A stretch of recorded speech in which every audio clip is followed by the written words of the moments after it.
কেউ যদি সর্বদা দুরূদ শরীফ পড়ে, বলা হচ্ছে তার প্রত্যেক কাজ সহজ হয়ে যাবে, প্রত্যেক কাজে বরকত হবে, সম্মান বৃদ্ধি পাবে, গুনাহ মাফ হবে।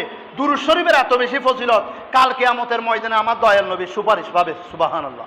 মৃত্যুকালে কলমা নসিব হবে, মৃত্যুকালে কলমা নসিব হবে।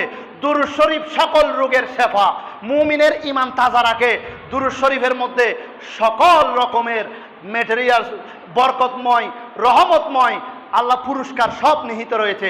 কেননা ইন্নাল্লাহা ওয়া মালাইকাতাহু ইউসাল্লুনা আলান নবী ইয়া আইয়ুহাল্লাযীনা আমানু সাল্লু আলাইহি ওয়া সাল্লিমু তাসলিমা।